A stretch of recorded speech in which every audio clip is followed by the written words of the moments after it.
Bonjour à tous, donc nous sommes aujourd'hui devant l'entrée principale du château de Montivert. Voilà, donc vous voyez cette grille d'entrée avec à côté ce qui va être le sujet de cette vidéo, donc la conciergerie.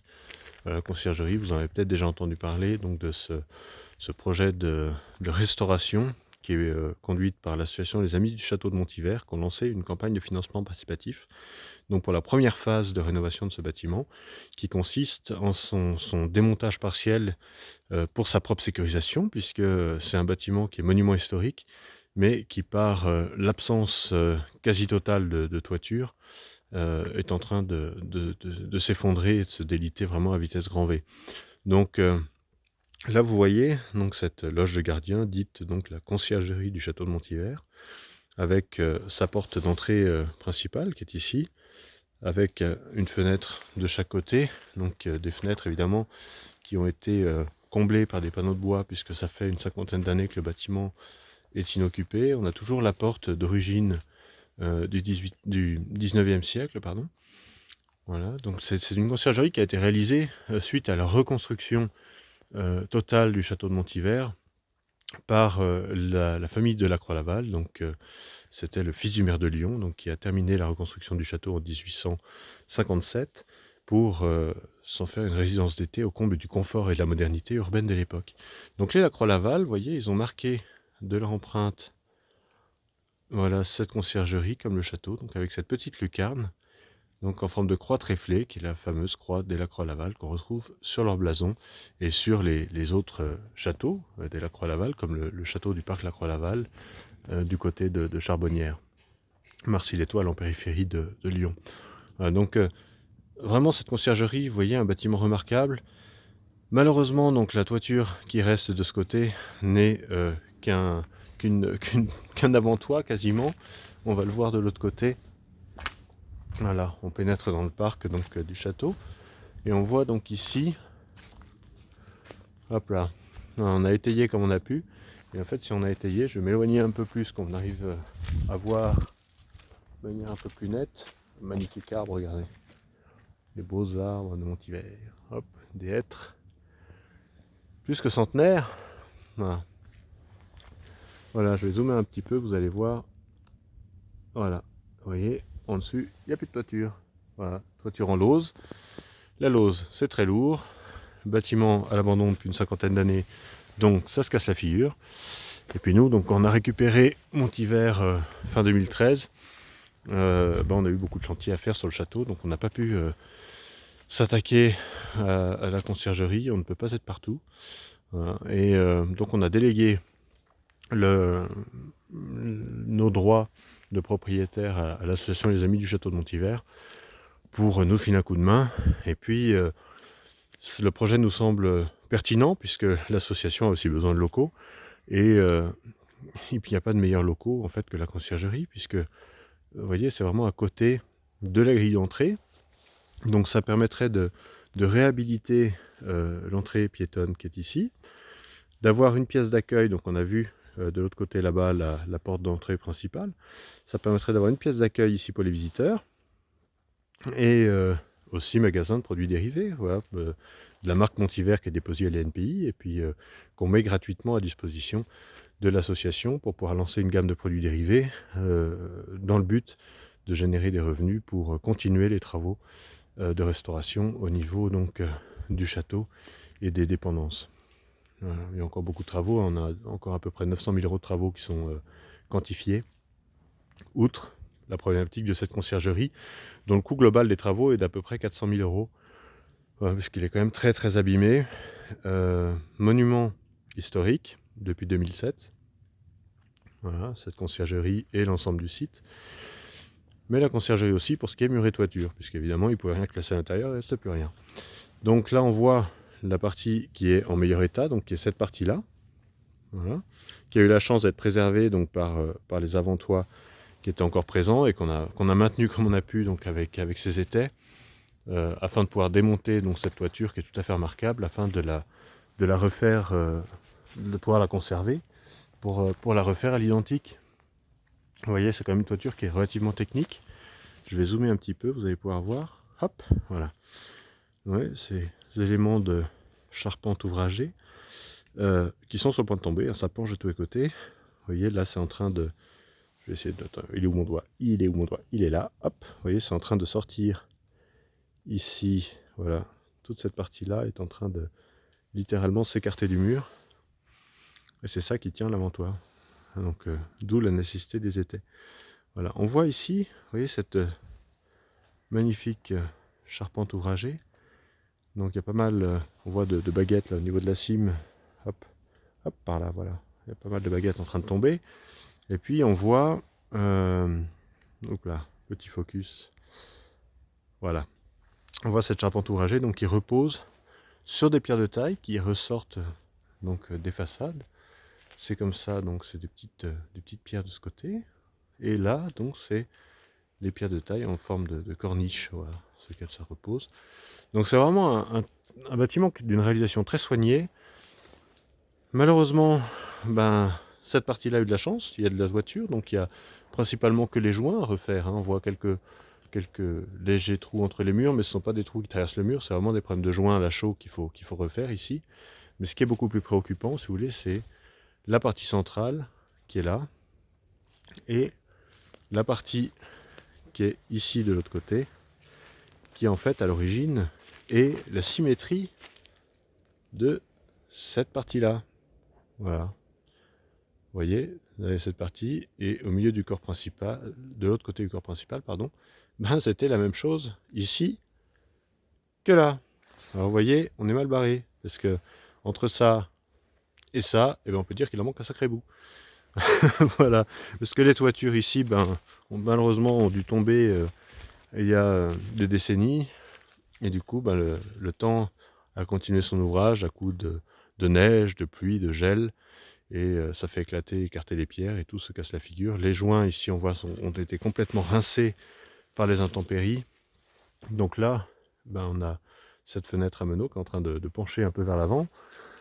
Ah, là, ça se complique, donc il faut déjà tout déblayer, et puis commencer du démontage. On voit des pierres qui sont bien alignées, hein, calibrées, alignées, donc il faut numéroter les pierres. On est quand même sur un monument historique, on ne peut pas faire n'importe quoi. Répertorier sur plan, et puis après, il faut étaler toutes ces pierres dans l'ordre, donc sur une esplanade qui sera organisée en fait sur cette zone-là. Voilà, toute la zone ici, jusqu'aux vieux arbres qui sont là. Parce que, en fait, sur toute cette zone, c'est beaucoup de résineux hein, qui n'ont rien à faire là, qui sont venus des années où le parc était beaucoup moins entretenu pendant une trentaine d'années. Donc, ce ne sont pas des résineux qui ont lieu d'être, en fait. Donc, dans ce parc, qui est un parc aussi classé, réalisé par le comte de Choulot, qui est un éminent paysagiste. Donc là, dans un premier temps, il va falloir débroussailler tout ça. Voilà. Couper tous ces petits arbres qui riment à rien. Là, c'est taillis aussi ici. Pour aller mettre une palissade tout le tour et faire à cet emplacement-là, donc une zone sécurisée pour pouvoir ranger toutes ces pierres, qu'on ne se les fasse pas voler, parce qu'il y a quand même des jolies pierres. On voit notamment ici, toutes ces pierres de taille. Et puis, il va falloir donc démonter cette partie-là. On voit là, gros problème sérieux. Voilà, nous, quand on est arrivé, vous voyez ce pan de mur là qui est sur le point de tomber, je vais zoomer un petit peu. Hop, voilà. Là, l'eau pénètre entre chaque pierre, ça se casse la figure. Nous, quand on est arrivé, donc en 2014, le mur, il faisait encore comme ça. Ça faisait hop et hop. Et ben voilà, aujourd'hui, ça s'est cassé la figure ici. Ici, ça continue à se creuser. Et c'est littéralement en train de se casser la figure. De l'autre côté, on voit la façade principale ici, de l'autre côté, qui n'a même plus le pan de mur comme celui-ci de ce côté pour le tenir. Donc là, il est vraiment en train de tomber de ce côté là-bas. Voilà, donc c'est catastrophique. On voit, on peut même pas rentrer à l'intérieur pour déblayer, tout est en équilibre, c'est d'une dangerosité vraiment extrême. Je vais essayer sans me casser la figure d'escalader 2-3 pierres. Voilà. Vous voyez un peu la taille des blocs de pierre de l'autre côté. Voilà, qui sont gentiment en train de bouger, de s'effondrer. Voilà. On voit bien que c'est en train de pencher vers nous. Tout ça, ça va tomber. On voit le jour à travers, c'est une catastrophe. Et tout, en fait, ce pan de mur qui est ici, est en train de pencher vers nous, petit à petit. Voilà. Donc, on va le voir ici, du fait qu'il n'y a plus toiture depuis très longtemps. En fait, tout ce pan de mur là est en train de tomber et de foutre le camp par là. Du coup, la jolie fenêtre à ogive qui est ici, la pierre au centre de l'ogive est en train de tomber vers le bas, écarte les montants de chaque côté, ce qui fait que le mur s'écarte de ce côté, ça crée une fissure ici qui vient créer une poussée de ce côté-là. Donc si cette partie cède et tombe comme ça, on a vraiment tout le centre du cœur du bâtiment qui va s'écrouler. Et on voit quand même une poussée très importante, hein. Et cette pierre là, normalement, ne ressort pas du mur. Ça pousse sévère, ça pousse tellement que ça en a éclaté la pierre d'ailleurs ici. Et là, ces jolies fenêtres à meneaux. Voilà. Donc là, typiquement, sur cette façade, il va falloir démonter, comme je disais, donc pierre par pierre en partant du haut. Il y a pas mal de branches, voilà. Démonter ici et démonter toute cette partie de façade, toute cette partie-là de façade, ici, pour pouvoir réaligner, démonter cette partie de fenêtre, tout remettre d'aplomb. Voilà, démonter ici comme ça pour aller s'occuper de toutes ces zones-là. Et après, évidemment, remettre une toiture. Mais dans un premier temps, c'est vraiment la partie démontage. Parce que si tout se casse la figure, et ben, toutes ces pierres calibrées à trier, ça va être quasiment impossible de recréer voilà, tout le calibrage. Ou alors le montant des travaux va être 15 fois pire. Donc il y a vraiment urgence, il faut vraiment arriver à démonter tout ce qu'on peut de ce bâtiment pour son bien, pour sécuriser, pour réorganiser son remontage.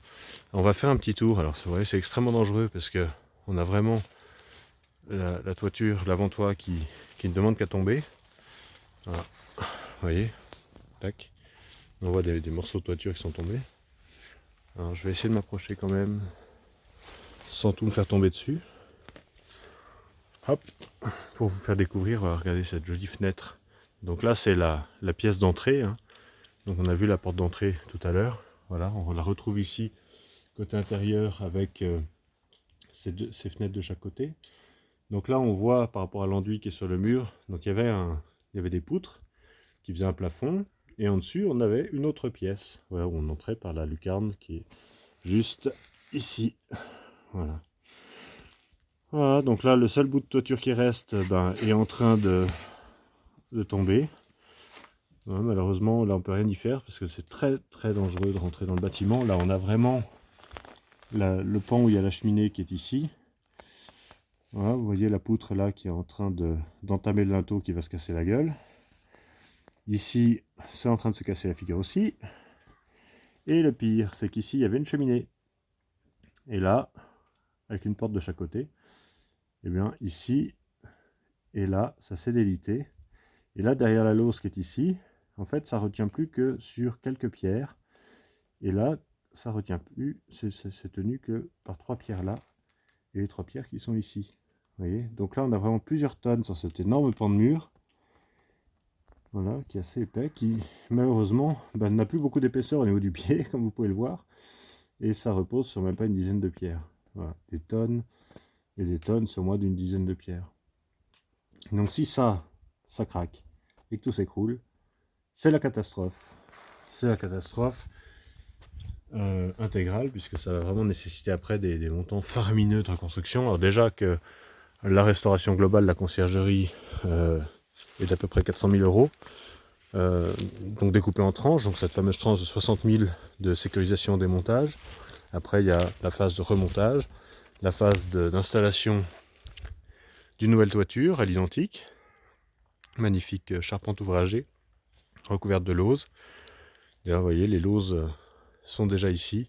On a eu la chance de pouvoir récupérer de très très belles lauses, donc voilà, qui ont été un don fait à l'association pour ce projet.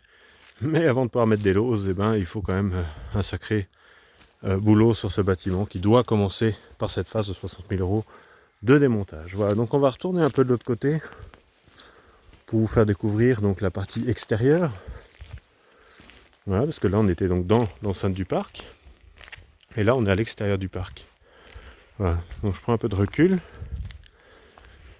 comme ça vous pouvez voir la partie extérieure du parc de ce bâtiment. Voilà, donc on voit bien le portail d'entrée du château. Vous voyez, là, on voit bien, je fais un petit zoom, hop. Vous voyez, la seule partie, le seul pan de toiture qui reste, qui malheureusement est en train de s'écrouler. Le problème, c'est que si ça emmène les poutres avec, ça risque de faire un mouvement de levier ici dans le mur et d'essayer de solliciter, ça risque de solliciter ce pan de mur avec cette cheminée donc en pierre de taille qu'on aperçoit. Donc c'est voilà le haut de la cheminée que je vous ai montré tout à l'heure. Ça risque de faire levier et de tout écrouler. Donc ici, principalement, dans la phase de démontage, c'est du démontage de toiture pour pouvoir la conserver et la reproduire à l'identique et refaire les joints. Voilà, refaire les planchers, le plancher de l'étage. Voilà, mais donc dans sa partie première phase de démontage de 60 000, donc c'est surtout démontage des toitures pour pouvoir les refaire à l'identique et préparer les murs pour la reconstruction. Ici, c'est plus sérieux. Vous voyez, donc sur ce pan central, la problématique est beaucoup plus sérieuse. Là, il y a quasiment une bonne moitié de ce pan central ici, donc à démonter, puisque ici, on voit le jour en fait à travers les pierres, puisque de l'autre côté, ben, il n'y en a plus. Donc le problème, c'est que pour sauver le bâtiment, il faut démonter réellement toute la partie ici. Donc ces pierres-là aussi, il faut démonter ça. Et toute la partie là qui a commencé à s'écarter comme ça, et qui en plus est en train de tomber vers nous, comme ça. Voilà. Donc là, si je fais un zoom, vous allez peut-être, voilà, on va pouvoir voir. Vous voyez, on voit le jour. Regardez là, ici, là. Juste là, on voit le jour. Vous voyez, si je bouge. Voilà. Et c'est la même chose. C'est la même chose ici. Voilà. Juste, si vous regardez ici, voilà, on voit aussi le jour. Quand je bouge, on voit le jour à travers. Alors, je zoome, alors évidemment, je zoome, je bouge. Voilà, vous voyez, on voit le jour à travers. Donc, beaucoup de travail de démontage. Donc, les gens, ils peuvent se dire, oui, 60 000 euros, c'est beaucoup. Bah oui, c'est beaucoup, c'est un monument historique. On aimerait bien que ça fasse moins, mais croyez-moi, les artisans font déjà des énormes efforts pour faire en sorte que l'addition soit déjà au plus serré. Vous voyez, là, donc le problème, c'est qu'on n'a pas le pan de mur qui, à l'origine, est ici, et qui, du coup, tenait cette façade-là. Et du coup, c'est pour ça que cette façade est en train de chuter comme ça. On le voit vraiment. Alors, il faut que j'enjambe la rubalise, vous voyez, parce que c'est dangereux, donc il y a un périmètre autour qui a été fait. Voilà, on a vraiment la façade ici, voilà, voilà, on voit bien, elle est littéralement en train de vriller et de partir comme ça. Elle est en train de tomber dans ce sens. Voilà, donc là, il faut tout démonter, pierre par pierre, numéroter, voilà, parce que forcément, par exemple, la pierre qui est là, la pierre qui est ici, eh ben, elle ira peut-être pas forcément là et là, comme ces deux lignées de pierre. Donc il faut les numéroter, les stocker dans un coin, et une fois que tout est démonté, eh ben, on peut tout remonter comme il faut. Voilà. Donc c'est pour ça que ça fait 60 000 pour cette phase de démontage, qui va déjà permettre de stopper les dégradations, de conserver uniquement debout ce qui est sain, et de pouvoir faire les joints, vous voyez, de toutes ces parties-là. Hein, parce qu'à terme, là, si on laisse tout ça se déliter, il faudra démonter aussi. Donc, démonter site en équilibre, consolider les fondations et les parties restantes des murs, et puis recommencer après une deuxième phase avec un deuxième financement participatif, donc pour la partie reconstruction des murs. Donc récupérer les pierres qui auront été stockées, répertoriées, numérotées, et les remonter dans l'ordre, hein, pour remonter le bâtiment, puis après refaire la toiture. Donc là on voit, regardez cet amoncellement de murs, de pierres qui sont tombées. Alors j'essaie vraiment de m'approcher au plus près, mais c'est assez dangereux. Voilà. Vous voyez, là on a encore une autre problématique. Tac. Voilà, c'est le fameux mur. Nous, quand on est arrivé, voilà, le mur, il faisait comme ça. Il était là, le mur était là jusqu'en haut. Voilà, et il était un peu dans cet état-là, à moitié creusé, sur la partie qui est ici. et puis c'est tombé, du coup ça a creusé celle-là, et là c'est en train de tomber aussi. Et si je fais un zoom, vous voyez, on voit vraiment, vous voyez, quand je bouge, on voit le jour à travers. Vous voyez, ici, là, attendez, là, ici, hop, on voit le jour à travers. C'est vraiment en train de se casser la gueule. Voilà, donc c'est pas drôle. Évidemment, on aimerait bien avoir autre chose à faire que d'essayer de sauver ce genre de bâtiment qui malheureusement a été laissé à l'abandon. Mais voilà, il faut le faire, et je pense que voilà, tous ensemble on peut y arriver. Faut rien lâcher, partagez l'info. Rendez-vous sur le site d'artagnan.fr, sur montiver.com également, d'Artagnan, donc en un mot avec un s.fr, pour chercher, donc trouver cette campagne de financement donc, pour la conciergerie du château de Montiver. Sinon vous avez le lien donc, sur montiver.com en première page. Et puis partagez l'info, voilà, c'est important. Et ensemble, nous pourrons reconstruire la conciergerie du château de Montiver, donc pour l'association Les Amis du Château de Montiver, afin qu'ils puissent faire la pièce d'accueil, magasin d'accueil dans cette zone-là. Des WC visiteurs de ce côté-ci, avec un parti stockage aussi pour le magasin. Et puis sur la partie jumelle de cette partie-là, donc qui est de l'autre côté là-bas, faire ainsi que en dessus, ici, des logements voilà, pour les saisonniers qui vous guideront à partir, je pense, espérons 2021, si c'est possible, si on sera 2022. Une fois que les travaux sur cette conciergerie seront terminés, voilà, c'est pour pouvoir vraiment héberger des saisonniers, pour donner un coup de main, puisque Montiver aujourd'hui c'est plus de 10 000 personnes par an, donc ça prend du temps. Et donc on a besoin d'aide, et qui dit aide en milieu rural dit besoin de logement. Voilà. Donc c'est pour ça que l'association, en même temps, pourrait s'équiper et être parfaitement équipée pour pouvoir continuer son œuvre à Montiver. Voilà, donc je vous laisse sur cette image de la meilleure partie de la conciergerie. Si on arrivait à faire en sorte de remonter ce bâtiment, ce serait vraiment fantastique, puisque sinon, vu qu'il y a un risque sécuritaire, eh bien ça risque de passer par une mise en péril officielle, et évidemment, ça impliquerait de faire venir une pelleteuse et de mettre tout ça par terre, et à la place de tirer le mur d'enceinte tout droit, et adieu la conciergerie. Ce qui serait vraiment dommage. Donc c'est pour ça que nous on n'a pas voulu opter pour cette option, et qu'on a préféré donc déléguer le bâtiment à l'association Les Amis du Château de Montiver. Donc aider l'association, partager donc cette campagne qui est sur d'Artagnan avec un s.fr, et sinon sur montiver.com, partagez l'info. Derrière un de vos partages, un de vos amis, de vos connaissances qui va repartager, il y a peut-être encore des donateurs qui se cachent. Il faut qu'on y arrive, il reste aujourd'hui à peine une vingtaine de jours. On peut arriver, les contreparties sont très sympas. Vous pouvez aller regarder la liste des contreparties. Ensemble, on peut le faire. Merci de votre soutien et à bientôt. Bye bye.